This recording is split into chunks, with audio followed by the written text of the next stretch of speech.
imaging in the era of ischemia trial. Thank you, sir. I'll just take 1 minute to introduce Dr. Ramesh Babu, sir.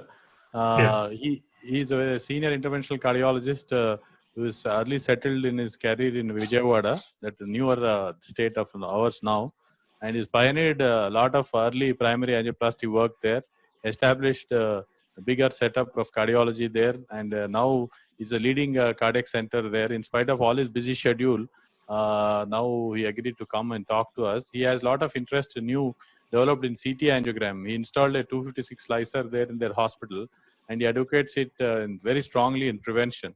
And these times of post-ischemia, I think you can keep logging in Dr. Ramesh sir while I'm introducing him. Harshika, you can keep logging, sir. Okay, and upload the slides here. I think they'll do that. Okay. And thank you, sir, for agreeing. We can see your slides, sir. Thank you, sir, for agreeing to deliver this talk.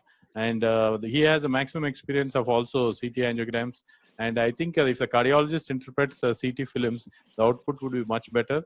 And now there is some role coming up even for hardcore interventional cardiologists in CTO cases and other things. But he would stress more on what is this preventive role and how do we take this test now after this post-ischemia trial. Just in Greg Stone's talk this evening also, I asked him the same question. What does he feel about this modality post-ischemia trial? Let us hear to Dr. Ramesh and then we can have discussion then. I'm happy to share that even now more than 300 doctors are still listening to you, in spite of it becoming still late. Thank you. Go ahead, Dr. Ramesh. Thank you. Good evening, Dr. Iyengar and Dr. John Christopher, and thank you for the nice introduction, Dr. Srinivas.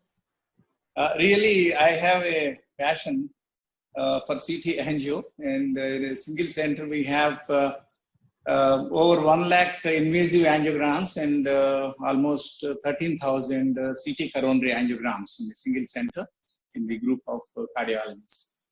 So we are also into the research wing. We have a ethics committee, and almost since CREATE study, we are into this research also, all are FDA approved studies. And coming back to this topic, all of us know that the so-called stable coronary artery disease is really not stable, and the terminology is changed to chronic coronary syndromes, which seems to be more acceptable. And apart from the clinical subsets you are seeing here, the confusion and the long-standing dilemma with regard to the management of the chronic coronary syndrome, symptomatology, and the different types of gamut of investigations which we have, like the ischemia testing. All of us have been, very fond of this ischemia testing, and how the changing concepts have resulted, and the clinical trials with whatever fallacies these have led us to the current state of knowledge. Though it is chronic coronary syndrome, the recent registries suggest that majority of the stable coronary artery disease patients die of reasons other than the cardiac. Could be respiratory or could be cancerous diseases. That means the management of stable coronary artery disease has improved to such an extent with the developments both in pharmaceutical angle and also the intervention. All of us have been seeing this picture for the past 2 decades, but we know, and of course, all of us are fascinated by the plaque erosion, rupture, hemorrhage, and how to fix the lesion.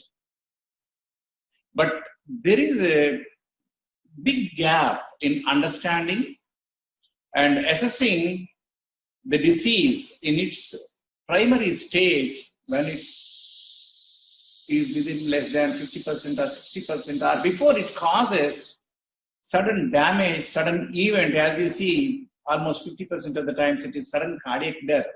There is all the more reason for us to diagnose the disease much earlier than what it is practiced. And also contributing to the enigma and the results of the clinical trials, including several thousand trials on hypertension, diabetes, and also coronary artery disease, wherein there are a lot of issues. We have been looking at the epicardial artery and the black box, that is the microvascular disease, is relatively under assessed and very difficult to assess also. Apart from this, the precision medicine, the role of genetics, all these areas were not given enough focus while conducting the clinical trials. And that is the reason why we have so many debates in our international conferences, national conferences, and a lot of upside, downside, the loss of inadequate power, or then the criticism, counter-criticism for several hundreds of trials. Apart from this, we also should understand that, know that there are almost 30,000 cardiovascular trials in US alone so far, which have not gone into the phase 3 because of the heterogeneity of the coronary artery disease, wherein focus has been only on some aspects and certain aspects were totally neglected. This is, for people, who have been for the past 3 to 4 decades in cardiology practice, we have moved from a stage where in 1970s and 80s, the CT surgeon was considered a god, and we thought that for any lesion, surgeon is the only person who could fix it.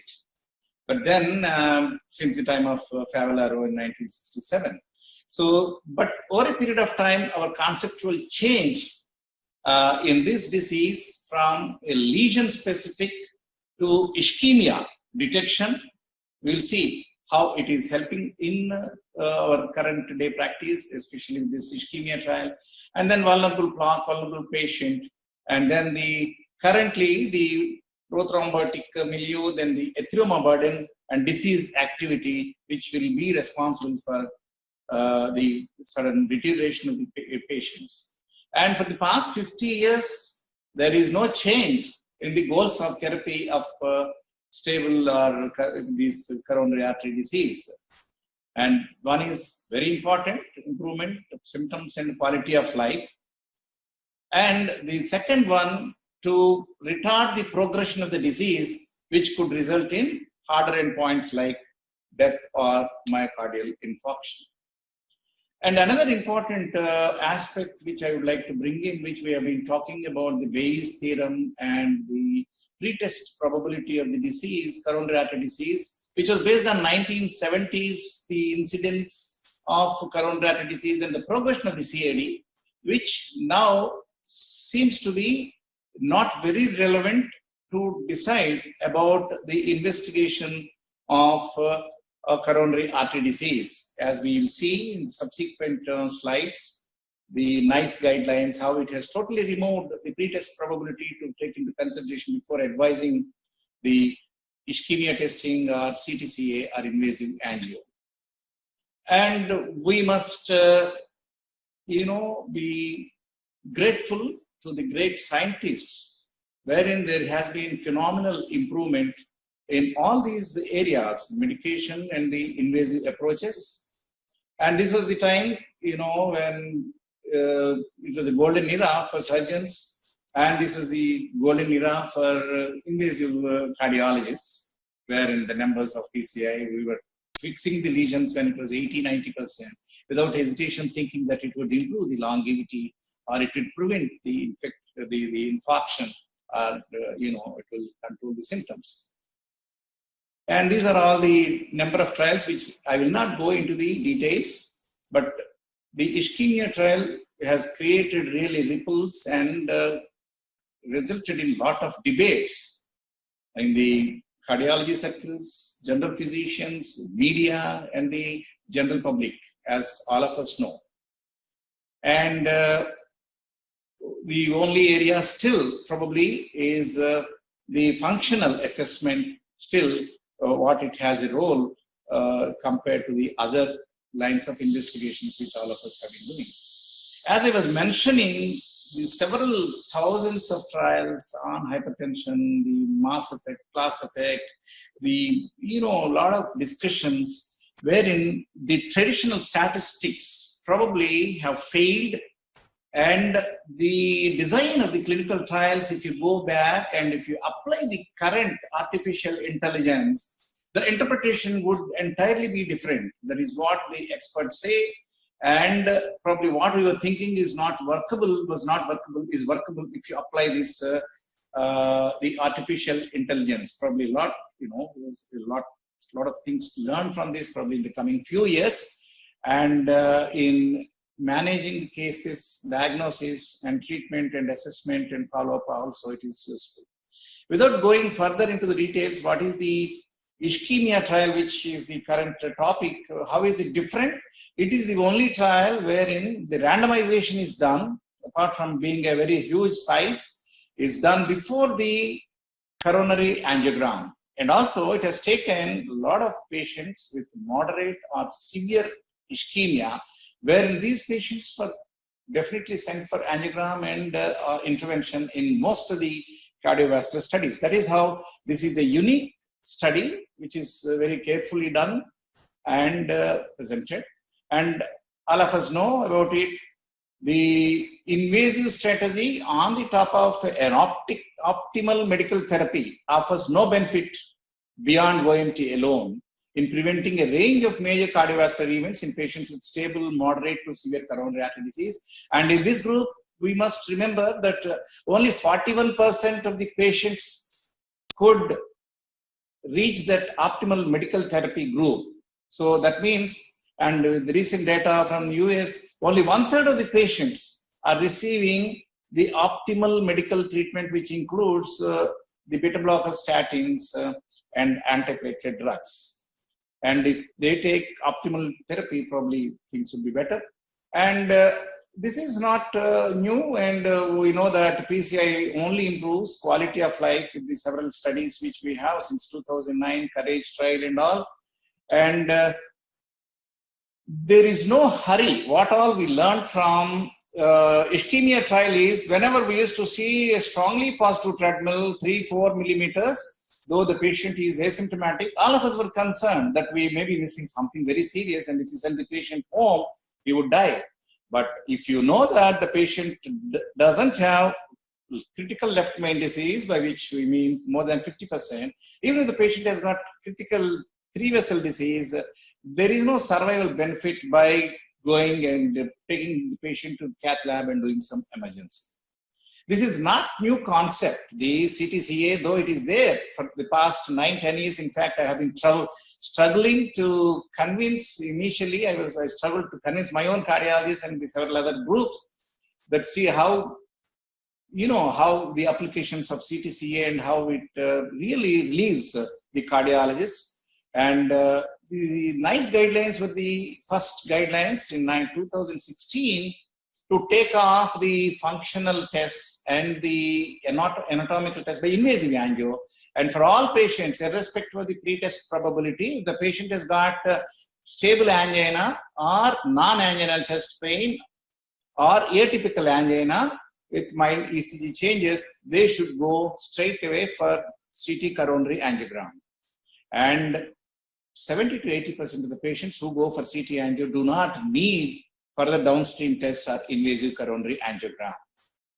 And also, we have clear data to say that it is much more useful than exercise ECG, which is the second line. And there are several articles, editorials, and the president's comments that since 2014-15, that CCTA should be the first line of investigation, and it should be included as class 1 indication. But for quite some time, it is in class 2A, as all of us know.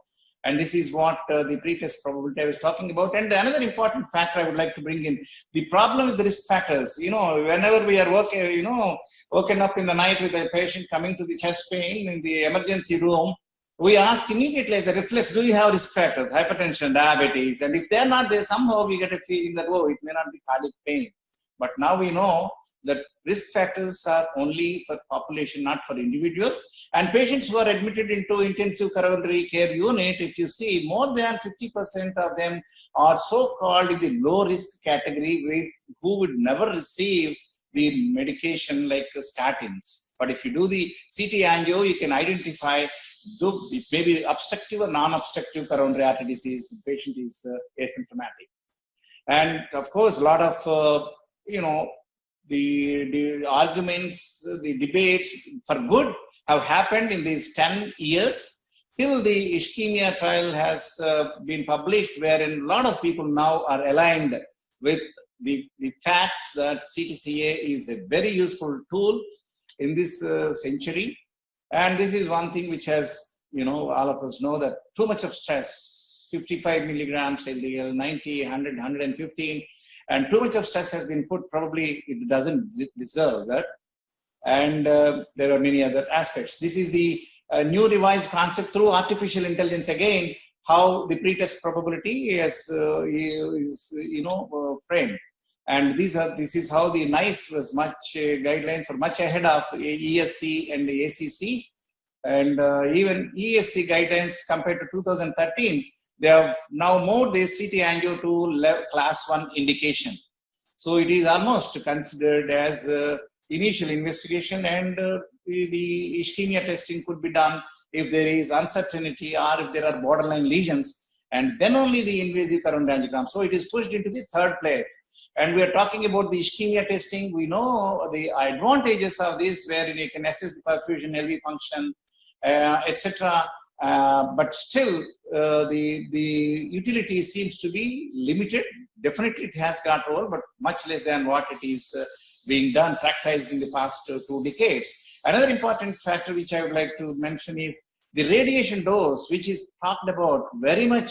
Even many senior physicians, public, and initially by some of the cardiologists, with the intelligent CT and with iterative reconstruction, and prospective ECG gating, the millisievert dose is a mere 2 to 3, majority of the patients, unless the patient has got CABG, wherein it may go up to 5, 6, and it is equal to cardiac cath, if not less.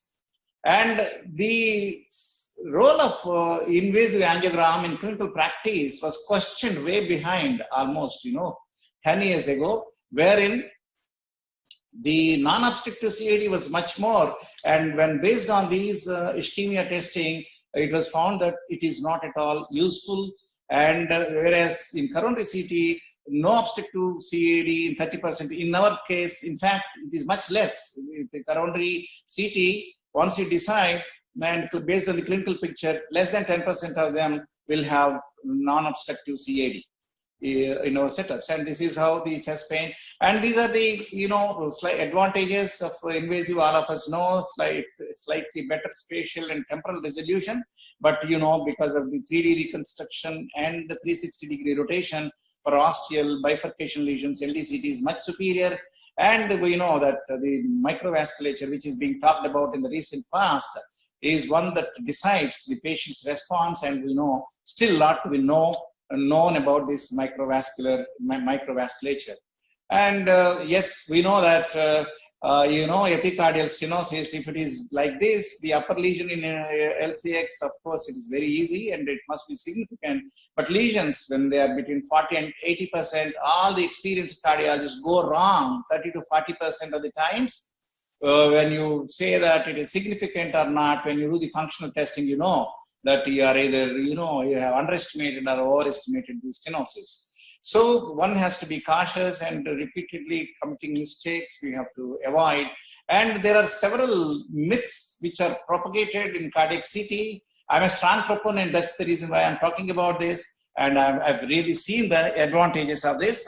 And identification of the plaque, it is very, very important. And it can lead to better medical therapies, as we'll show you some of the studies like Scott Hart and the ICONIC study in this. And the radiation dose has significantly come down. As I mentioned, the earlier CTCAs were 10, 15 millisieverts. Now it's just 2 to 3 millisieverts. You can get very good pictures. and then it improves the outcomes, and it is a dynamic process. And you can see the high risk rupture prone plaques. It is difficult for thin fibrous cap to be assessed or intraplaque hemorrhage, but other things you can very easily identify which is a high risk. And there is a histologic correlation with this. And one of the recent aspects is the quantified perivascular fat attenuation index, especially in the right coronary artery and the LAD. And similarly, of course, the metabolic in PET, you have sodium fluoride, the metabolic imaging, which is also supposed to know or predict the atherosclerotic plaque progression. And the calcium, again, the lot of discussions, even though in 1990s calcium, the role of calcium score was identified, it took probably 20-30 years to know the importance of this calcium score. And the power of 0 in mass, for an individual, it may not be helpful because patients, in Indian patients, young patients, sometimes we do see critical lesions with 0 calcium. But in mass screening population, when you do mammogram or you do chest CT for screening for cancer, if you apply this calcium score, I'm sure it's going to pick up, a lot of patients' hidden disease, and which can help prevent or identify the disease much early. So nothing much to talk about. And we know that the calcium score, which was debated and people were talking it is only a risk factor. No, it is not a risk factor. It can, de-risk or enhance the risk, and then it can be a decision maker with regard to statins. And if 50% of the US people even now take statins unnecessarily. So you can imagine with whatever side effects, the cost involved.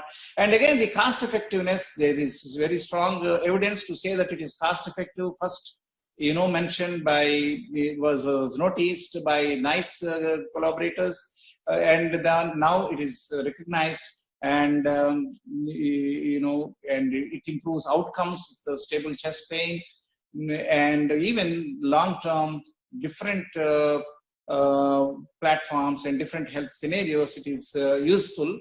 And the current ischemia trial has failed, as was shown in the previous earlier trials. So it fails to identify angiographically significant disease, and except left main, all other disease can be ignored unless these cause unstable angina or refractory angina or interfering with the lifestyle of the patient. And you cannot predict which is life-threatening disease and prognosticate the disease outcomes despite patient having moderate or severe ischemia on ischemia testing with whatever modes, echo, MRI, or SPECT or PET.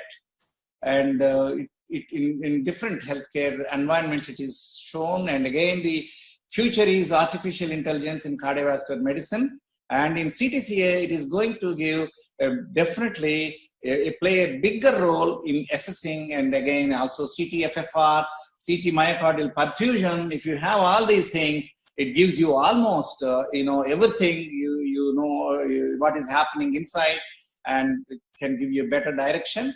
And a lot of meta-analysis done in 2013, 17, 20 with all these studies. It is very clear that whatever is confirmed by ischemia trial conclusions drawn are again through this RCT trials also. So these have also shown the same thing. So now how it affects, now I have seen some of the cardiologists who were criticizing CTCA have purchased the CTCA after this ischemia trial, and they're recommending also, and I think it has gone. The other important thing which I strongly feel is the cardiologists are the criticized by the other physicians, general physicians, and the media and everywhere, because there is difference of opinion between the cardiologists, because we believed on eyeballing, which was a grave mistake, done by our cardiologist, saying that the other guy is wrong.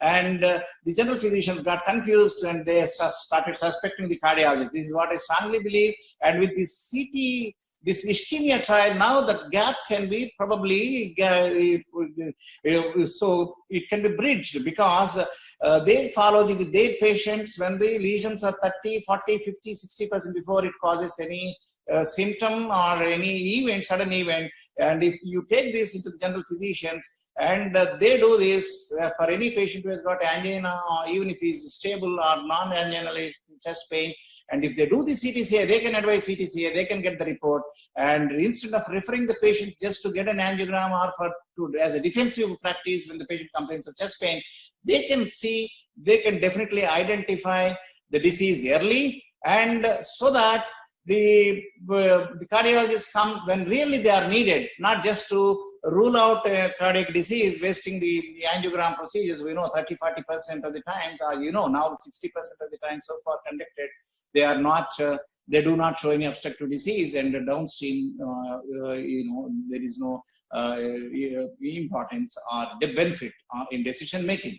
So the GPs should be involved into the practice of cardiology and identifying the disease early. It is not just cardiologists or CT surgeons or industry. The GPs should be taken along with us to clear their doubts, and to see that they catch the disease early, they treat the disease when it is not really critical, and the interventional cardiologists or surgeons, they come into picture when they really are needed. So rest of the the cardiology practice can be done by GPs, which will give a lot of relief for them, and that is how we can also bridge the gap, and we can be on the same page as far as the cardiology practice is concerned. So these are some of the things which we did initially, about 100 patients in 2011, when my own cardiologist group were not believing the CTCA. I showed them that these things, and this is how we could convince them, and these are. Thank you. So thank you very much. I think I took a little more time than allocated to me. Thank you. Your passion for CT angio is seen, sir. Even in the end, you're talking so passionately about it. But what I wish is it is used appropriately, as you said, and unnecessary overuse with more of radiation is also not right. In doing it in not very young patients with no risk factors at all is also not right. But as you said, nowadays it is getting more and more role in preventive aspects, and probably a minor plaque would make many of the doctors. In Apollo, we are planning to conduct collecting data, doctors' health study where doctors are poor patients. If you show them they have a plaque inside, at least they'll be more aggressive in taking. And if they have high lipids along with it, we are putting them on PCSK and also explaining the benefits of it. But as you said, it will definitely have a preventive role if it used appropriately. But in a lighter side, I am telling, now that you have become comfortable entrepreneur on the side of the hospital, whether it is CT or regular angio, it doesn't really matter. This is only lighter way I am telling, don't take it seriously. But either way, it is okay. But it has to be used appropriately. That's what is your message. And more and more usage can happen. I think with this, I request Dr. Iyengar to close the session. It's 10:30, sir. Okay. All right. We can discuss questions later on. I thank all the speakers and my coaches and panelists for this excellent seminar. Though it was delayed, I think we got the message from all of them. Thank you very much. Good night. Right, thank you. Thank you, sir. Thank you. To all the speakers, and thank you, Dr. Srinivas, for the opportunity. Thank you. Thank you, Johan. Thanks, everyone. Thank you.